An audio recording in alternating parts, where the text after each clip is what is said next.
삼손 이야기를 잘 아시죠? 삼손과 들릴라, 영어로는 데릴라라고 이야기를 합니다. 그래서 성경을 모르는 사람들도 삼손과 데릴라 이야기를 잘 알고 있듯이 삼손은 유명한 인물입니다. 삼손이 힘이 장사였죠. 나귀 턱뼈만 가지고 블레셋 사람 1000명을 죽일 정도로 무시무시한 힘을 가지고 있었습니다. 삼손 한 사람 때문에 블레셋이 이스라엘을 어떻게 할 수 없을 정도로 삼손의 힘이 강했습니다. 그런데 이 삼손이 들릴라와 사랑에 빠지게 되죠. 사실 서로 사랑한 것도 아니고 어떻게 보면 삼손이 일방적으로 들릴라를 좋아했습니다. 그래서 들릴라가 돈을 받고 삼손을 블레셋 사람에게 팔아 넘기려고 합니다. 들릴라는 삼손을 죽이려고 하는데 삼손은 그것을 알지 못하고 들릴라에게 온통 마음이 빼앗겨서 자기의 힘이 머리카락에 있다는 것을 들릴라에게 실토하게 되죠. 그래서 들릴라가 삼손의 머리카락을 다 밀어버립니다. 삼손은 힘을 잃고 두 눈이 뽑혀서 블레셋 사람에게 끌려가서 노예가 되고 강제 노역을 하게 됩니다. 시간이 흐른 후에 블레셋 사람들이 다곤 신전에서 축제를 벌일 때에 삼손이 끌려 나와서 그들 앞에서 모욕을 당하고 제주를 부립니다. 천하를 호령하던 삼손이 블레셋 사람에게 모욕을 당하는 수모를 겪습니다. 삼손이 다곤 신전의 기둥에 서서 하나님께 부르짖으면서 기도합니다. 그 기도의 내용이 성경에 나와 있는데요. 주 여호와여 구하옵나니 나를 생각하옵소서. 하나님이여 구하옵나니 이번만 나를 강하게 하사 나의 두 눈을 뺀 블레셋 사람에게 원수를 단번에 갚게 하옵소서. 하나님께서 삼손에게 마지막으로 무시무시한 힘을 주십니다. 삼손이 다곤 신전을 떠받치는 주 기둥을 무너뜨려서 거기에 있던 수천 명의 블레셋 사람들이 신전에 깔려 죽게 됩니다. 오늘 삼손 이야기를 하려고 하는 것이 아닙니다. 대개 삼손이 힘이 있는 이유가 머리카락에 있다라고 말합니다. 머리카락을 잘라서 삼손의 힘이 사라졌다. 틀린 말은 아니지만 이것은 아이들에게 재미있게 말하기 위한 수준에 불과한 것이죠. 우리는 좀 더 깊이 있게 삼손의 문제를 바라봅시다. 삼손 이야기의 핵심은 나실인입니다. 히브리어로는 나지르인데 구별하다라고 하는 뜻의 동사 나자르에서 파생된 명사입니다. 나지르. 근데 이 나지르를 나실인, 나실 사람으로 음력을 했습니다. 공동 번역에는 나지르인이라고 그렇게 번역을 했습니다. 이 말의 의미는 성별된 사람, 구별된 사람, 선택된 사람, 특별한 사람이라는 의미가 있습니다. 삼손이 태어날 때 이런 일이 있었죠. 이스라엘 자손들이 하나님 앞에 악을 행합니다. 그래서 하나님께서 40년 동안 블레셋 사람의 지배를 받게 하셨습니다. 마노아라는 사람의 아내가 임신을 하지 못했는데 하나님의 사자, 천사가 나타나서 마노아의 아내에게 너가 임신하여 아들을 낳을 것이라고 알려줍니다. 그 아들이 바로 삼손이죠.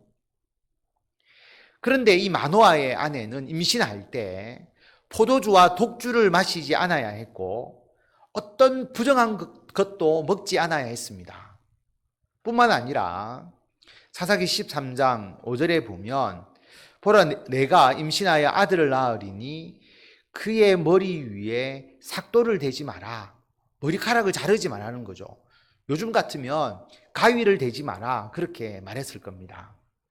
왜 그래 해야 하느냐 하면 이 아이는 태에서 나옴으로부터 하나님께 바쳐진 나지르인이 됨이라. 그가 블레셋 사람의 손에서 이스라엘을 구원하기 시작하리라. 아들 삼손이 나실인입니다.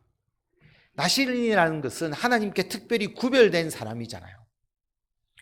임신한 어머니가 먹는 것을 태아가 받아 먹게 되죠. 나실인이 먹어서는 안 되는 것, 포도주, 독주, 부정한 것, 어머니가 먹어서는 안 됩니다. 그리고 아들의 머리카락을 잘라서도 안 됩니다. 나실인의 율법 규례가 민수기 6장에 나오는데요. 여호와께서 모세에게 말씀하여 이르시되 이스라엘 자손에게 전하여 그들에게 이르라.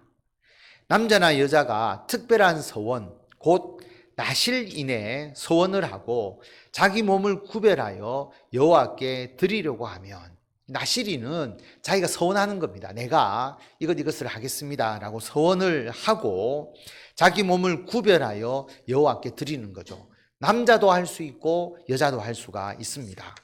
어떻게 하면 되느냐 하면 3절에 보면 포도주와 독주를 멀리하며 포도주로 된 초나 독주로 된 초를 마시지 말며, 식초라고 생각하시면 되죠. 포도즙도 마시지 말고 생포도나 건포도도 먹지 말고 자기 몸을 구별하는 모든 날 동안에는 포도나무 솟아는 씨나 껍질이라도 먹지 말라.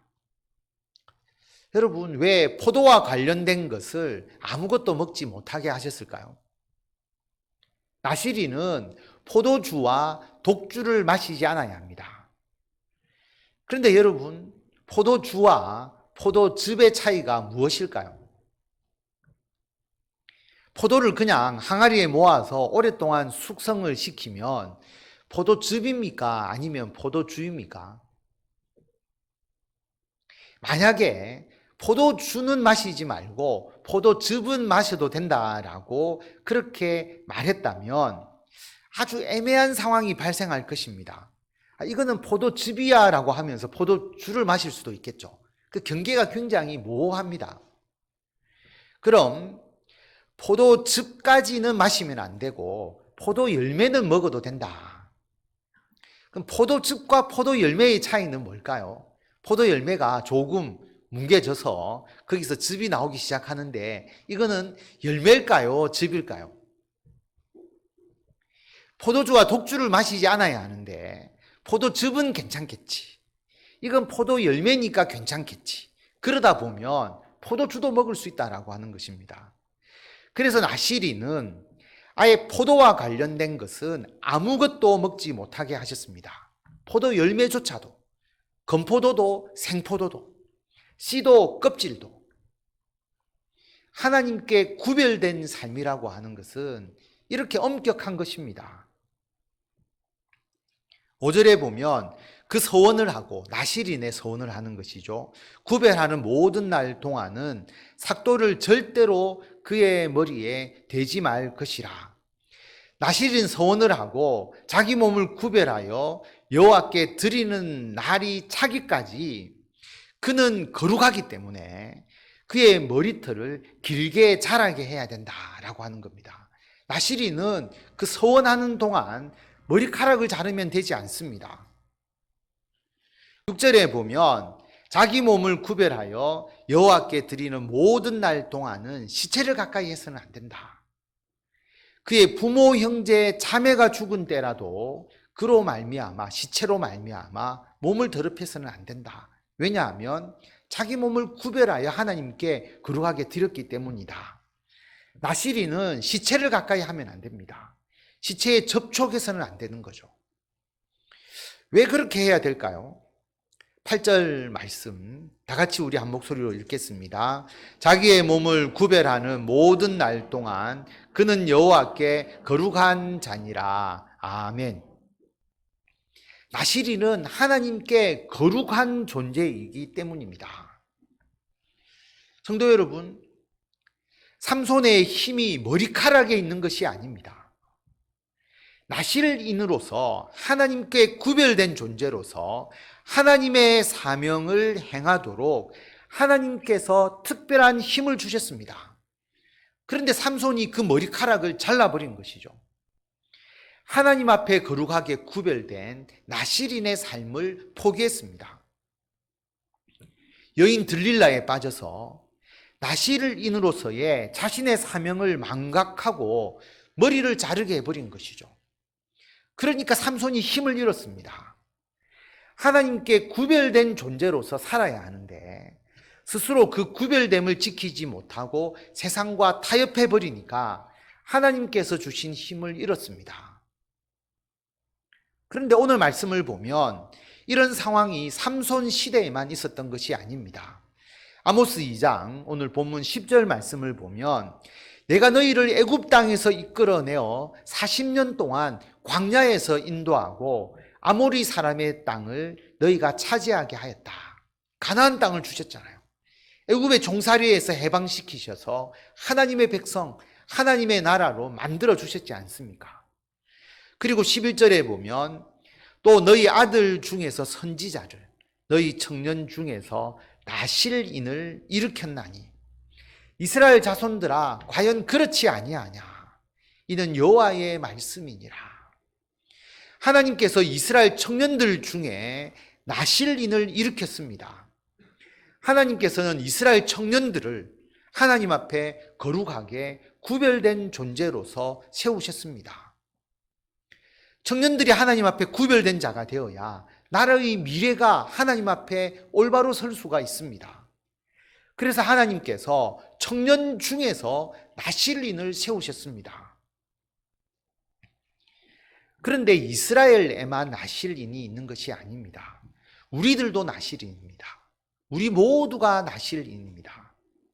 특별히 우리 청년들을 나실인으로서 하나님께서 서원을 한 자로 세우셨습니다. 목사님, 저는 나실인 서원을 한 적이 없습니다. 그럴까요? 여러분, 예수님을 믿는다는 것 자체가 나실인의 삶입니다. 우리는 세상과 구별된 존재입니다. 그리고 오직 하나님께 드려진 존재입니다. 그러므로 그리스도인의 삶은 세상 사람들과는 다릅니다. 구약시대 나실인은 포도주를 마시지 않았습니다. 포도 열매조차 먹지 않았죠. 이스라엘에서 포도주는 잔치에 빠지지 않는 음식이고 기쁨과 풍요를 가져다 주는 음식입니다. 그런데 나실인은 포도주를 마시지 않아야 합니다. 이것은 절제의 삶을 말합니다. 그리스도인이 세상 사람들과 똑같이 즐기고 싶은 거 다 즐기고 놀고 싶은 거 다 놀면 안 됩니다. 세상 사람들은 자기가 즐기고 싶은 거 다 즐기죠. 세상 사람들이 즐겁게 생각하는 것이 무엇일까요? 등산, 여행, 요즘 걷기, 트레킹, 제주도 한 달 살기, 술 마시고 유흥을 즐기기도 하고 게임과 도박을 즐기기도 합니다. 스포츠, 골프나 또 배드민턴이나 사이클, 자기가 하고 싶은 것은 무엇이든지 즐길 수가 있습니다. 아무도 막지 않습니다. 그래서 심지어는 동성연애, 동성결혼까지도 하기도 하죠. 개인이 하고 싶은 것을 아무도 말리지도 않고 사실 말릴 수도 없습니다. 그런데 그리스도인들은 그렇지 않습니다. 우리 그리스도인의 삶은 세상 사람들과 무엇인가 달라야 합니다. 그런데 우리가 세상 사람들과 똑같이 행동한다면, 우리가 하고 싶은 거 다 하고 세상 사람들이 하는 것 우리도 똑같이 다 한다면 우리가 하나님께 구별된 자라고 할 수가 있을까요? 이스라엘에서 모든 사람들이 마시는 포도주를 나실인 서원을 하게 되면 마시지 못합니다. 이것을 교묘하게 악용하고 피하지 않도록 포도 열매조차 먹지 못하게 하셨습니다. 그럼 우리 그리스도인들에게 이 포도주와 같은 것이, 포도 열매와 같은 것이 무엇일까요? 이것은 사람마다 다릅니다. 여러분 스스로 내가 그리스도인으로서 세상 사람들과 구별되고 하나님께 드려진 자로서 내가 하지 않아야 될 것이 무엇인지를 여러분 깊이 묵상해 보시기 바랍니다. 선교사님들이 우리나라에 처음 기독교를 전파하실 때에 술과 담배를 금지했습니다. 이것은 성경에 근거해서 교리적으로 가르친 것은 아닙니다. 술과 담배를 한다고 구원 못 받는 것 아닙니다. 우리나라에서 그 당시에 술과 담배로 인한 폐해가 워낙 많으니까 이것을 막기 위해서 행해진 것이죠. 그리스도인이라면 술을 마시지 말고 담배를 피지 마라. 선교사님들이 그렇게 기독교 정신을 가르쳤습니다. 선교사님들이 중국에 처음 복음을 전할 때는 그리스도인들에게 아편과 도박을 금지시켰다고 합니다. 중국에는 그 당시 아편과 도박 때문에 문제가 굉장히 많았기 때문이죠. 우리나라에서 금주와 금연은 그리스도인으로서 우리가 세상 사람들과 구별되는 대표적인 사례입니다. 왜 너 술 안 마시느냐? 나 교회 다니잖아. 예수님 믿잖아. 그리고 그 다음은 주일 예배죠. 우리가 그리스도인으로서 구별되는 가장 대표적인 것 중에 하나가 주일 성수, 주일 예배입니다. 친구들끼리 동호회에서 토요일부터 1박 2일로 여행을 가자고 하면 나는 못 가. 나 교회 다니잖아. 주일 예배 드리잖아. 저희 부모님은 친척들 결혼식, 장례식 주일이 끼면은 가지 못한다 라고 처음부터 선언을 하셨습니다. 그래서 친척들이 그렇게 알고 있죠. 그러다 보니까 저도 굉장히 편합니다. 물론 제가 목사가 되어서 그렇지만 목사가 되기 이전에도 부모님 영향 때문에 우리 친척들의 여러 가지 일들이 주일을 끼면 당연히 저 집은 교회를 다니기 때문에 주일날은 참석하지 못하는구나 라고 그렇게 다 이해를 해 주십니다. 그리스도인이라고 하면 주일날 교회 가는 것. 여러분 교회 한번 빠진다고 구원 못 받는 거 아닙니다. 그런데 그런 그리스도인이면 이렇다라고 하는 인식이 사회에 이미 사회에 인식이 되어 있고 그게 일종의 구별되는 삶으로서 작용하고 있습니다. 제가 직장 생활을 할 때에 사람들이 골프를 배우라고 그렇게 말하더군요. 골프를 안 치고 어떻게 단장으로서의 역할을 할 수 있느냐. 골프 좀 배워라. 그때 제가 이렇게 말했습니다. 저는 신학 공부를 했고 앞으로 목사가 될 거기 때문에 골프를 치지 않습니다. 물론 목사님이 골프를 쳐도 됩니다. 치지 말라는 것이 절대로 아니죠. 전혀 문제가 없습니다. 그러나 저에게는 골프가 나실인으로서 금지하는 일종의 서원과 같은 것이었습니다. 만약에 성도들이 찾아와서 우리 목사님 어디 가셨냐? 우리 목사님 PC방에 게임하러 가셨다. 우리 목사님께서 지난번보다 점수가 좀 오르셨는가? 게임 아이템 좀 더 많이 받으셨을까? 그리고 이번에는 좀 이기셨을까? 이번에는 꼭 좀 이기시도록 내가 기도해야 되는데 성도님들이 모두가 그렇게 말하지 않는 한 저는 게임을 해서는 안 된다. 제 스스로 별로 관심도 없을 뿐만 아니라 그래서 컴퓨터 게임이든 폰 게임이든지 어떤 것도 하지 않죠. 여러분 게임하는 것이 절대로 죄가 아닙니다. 모두 이렇게 하라는 것도 아니죠. 그리스도인으로서 우리가 나실인처럼 세상 사람과 구별되게 행동하는 방식은 각자 사람마다 다를 수 있습니다. 여러분에게 나실인으로서의 포도주와 같은 것이 무엇인지를 여러분 스스로 생각해 보십시오. 여러분이 그리스도인으로서 재미와 즐기는 것을 과감히 포기하고 절제해야 하는 것이 무엇이 있을지를 생각해 보시기를 바랍니다.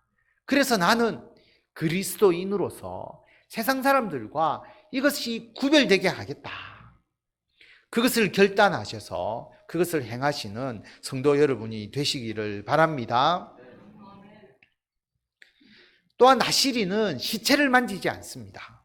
시체는 죽은 것이니까 생명이 없습니다. 우리는 그리스도인으로서 살아서 움직이는 생동력이 있는 삶을 살아갑니다. 우리에게 시체는 의미 없는 일을 말합니다. 보람도 없고 가치도 없는 일입니다. 학교 운동장에 큰 구덩이를 파괴합니다. 그리고 일당 8만 원을 줍니다. 그 다음 날 다시 그 구덩이를 파묻게 하고 또 일당 8만 원을 줍니다. 그 다음 날 가면 또 파고 그 다음 날 가면 또 묻고, 매일 일당 8만 원을 주니까 얼마나 좋으냐? 그렇지 않습니다. 그것은 아무런 의미 없는 일입니다. 그리스도인으로서 그것은 의미 없는 일이므로 나는 하지 않겠다. 왜? 그것도 왜 우리가 의미 있게 해야 될 일이 얼마나 많은데, 다른 사람에게 유익을 끼치면서 내가 돈을 벌 수 있는 일이 얼마나 많은데, 여러분, 우리는 그리스도인으로서 가치 있고 보람된 일을 합니다. 그게 우리들의 직업이잖아요. 다른 사람은 힘들다고, 돈이 적다고, 일이 많다고 안 하는 일이라 할지라도 우리는 그 일을 기쁨으로 합니다. 왜 그런 일을 하냐? 나는 그리스도인이잖아. 교회 다니잖아. 이 일이 힘들어도 다른 사람에게 유익이 되지 않느냐. 이게 나실인으로서의 삶입니다. 또한 나실인은 머리카락을 자르지 않습니다. 하나님께서 나실인 서원을 하면 왜 머리카락을 자르지 않도록 그렇게 하셨을까요? 머리카락은 참 신기합니다. 우리 몸에서 가장 잘 자라는 곳이죠. 만약에 우리 키가 머리카락처럼 자란다면 여러분 어떻게 되겠습니까? 큰일 나겠죠. 얼마 지나지 않아서 가다가 어디에 탁 부딪히고 자기 키가 도대체 어느 정도인지 가늠하지 못해서 옷도 계속 안 맞으니까 끊임없이 사야 될 것이고, 이스라엘에서 이 머리카락이라고 하는 것은 힘과 생명을 상징합니다. 나실인이 머리카락을 깎지 않는 것은 하나님께서 나의 생명과 힘의 근원이심을 기억하고 내가 하나님을 위해서 살겠습니다 라고 다짐하는 것입니다. 삼손이 자기 머리카락을 잘라버린 것은 하나님께 대한 이런 신앙을 포기한 것과 같습니다. 그래서 힘을 잃었습니다. 머리카락이 힘이 아니라 하나님께 대한 신앙 고백이 힘입니다. 우리 그리스도인들은 하나님으로부터 영적인 생명과 힘을 공급받아야 합니다. 이를 위해서 예배와 기도와 말씀 묵상과 찬양에 힘써야 합니다. 이것이 나실인으로서의 지금의 우리의 머리카락과 같습니다. 절대 잘라서는 안 됩니다. 예배를 통해서 우리는 우리들의 삶을 하나님께 드립니다.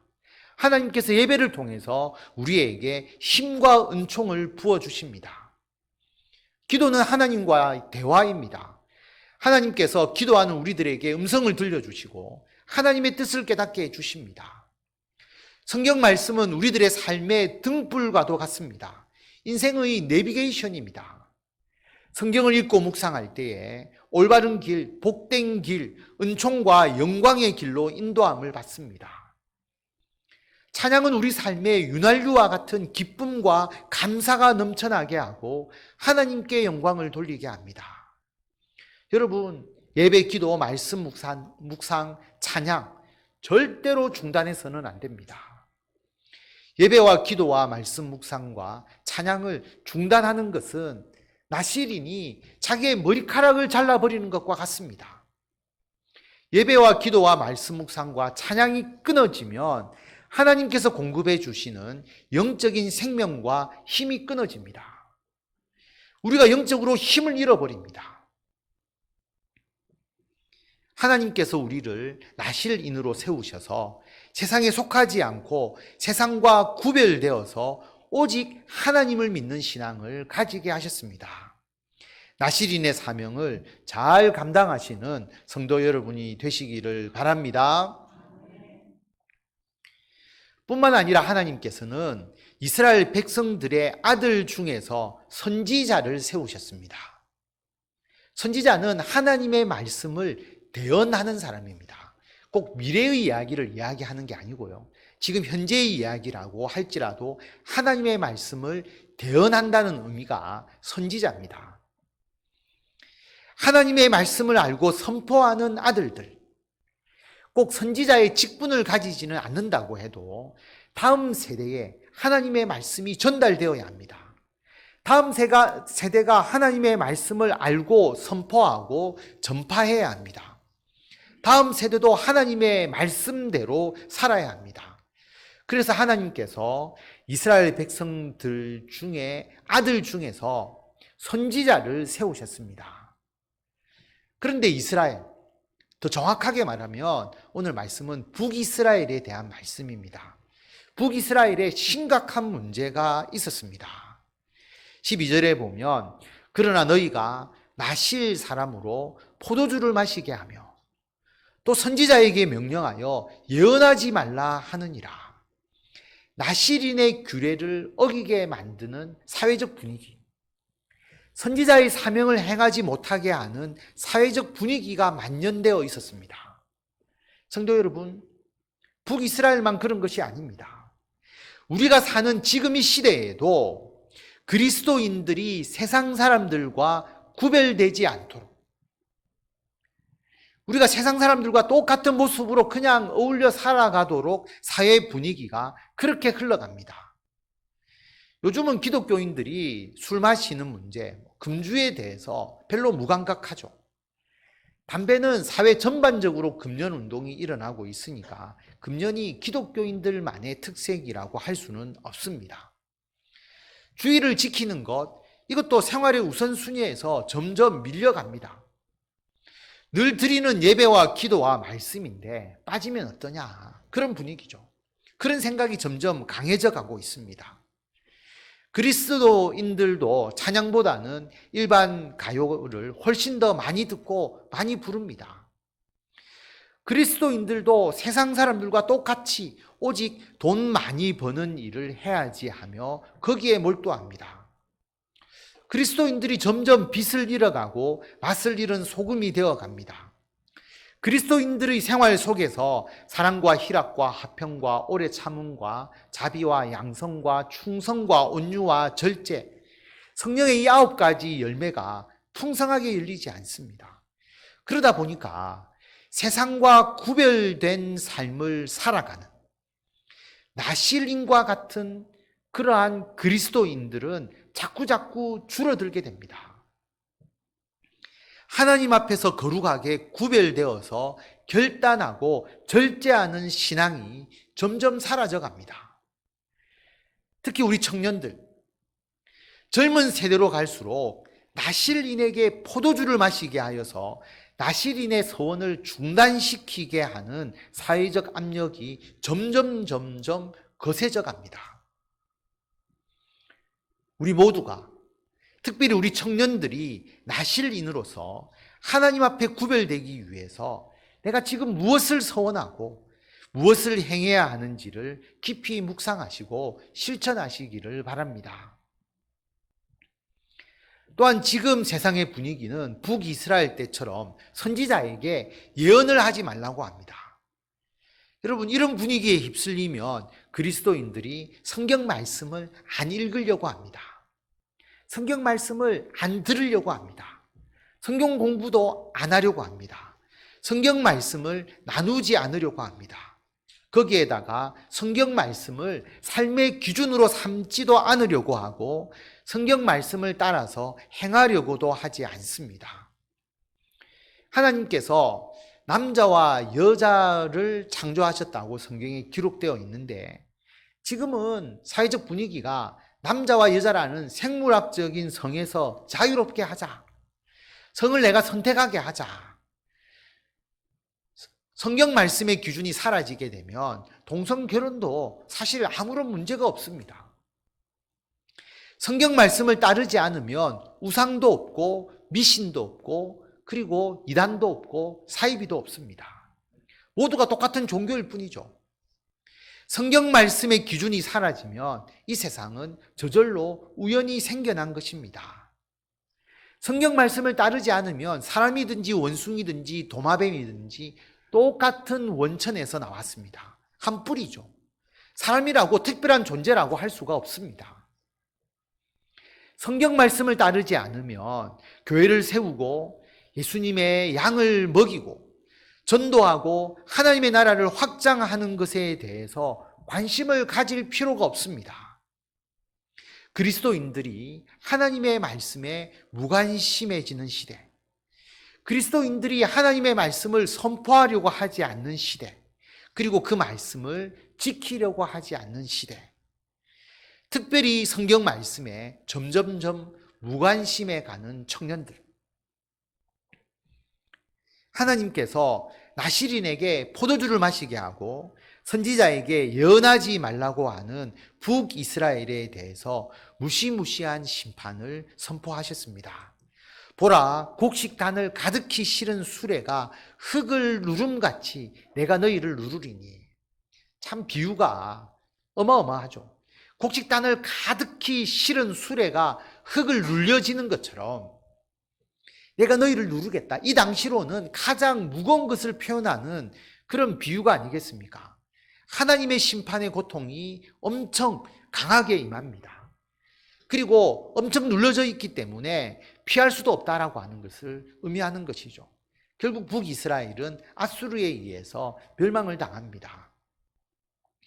하나님께서 이 시간 우리들에게 말씀을 하십니다. 오늘 말씀에서 이스라엘 자손들아, 이스라엘 자손이라고 읽으면 나에게 주시는 말씀이 아니잖아요. 그래서 이것을 해운대 소정교회 성도들아라고 바꾸어서 우리가 한번 읽도록 하겠습니다. 또 너희 아들 중에서 선지자를, 너희 청년 중에서 나실인을 일으켰나니 해운대 소정교회 성도들아, 과연 그렇지 아니하냐? 이는 여호와의 말씀이니라. 아멘. 성도 여러분, 우리는 예수님을 통해서 거룩하게 구별된 나실인입니다. 포도즙, 포도 열매조차 먹지 않는 것, 이것은 영적인 의미에서 세상의 즐거움을 따르지 않는 절제된 삶, 시체를 접촉하지 않는 것, 생명력이 없고 무의미하고 가치 없는 일을 하지 않는 것, 머리카락을 자르지 않는 것, 예배와 기도와 말씀 묵상, 찬양을 통해서 하나님께서 주시는 생명과 힘을 받아서 오직 하나님을 위해서 살아가는 삶을 살아가시기를 바랍니다. 또한 우리는 하나님의 말씀을 믿고 선포하고 행하는 선지자입니다. 우리의 삶을 오직 하나님의 말씀을 기준으로 바라보고 하나님 말씀대로 행하시고 담대하게 하나님의 말씀을 선포하고 증거하시는 성도 여러분이 되시기를 바랍니다.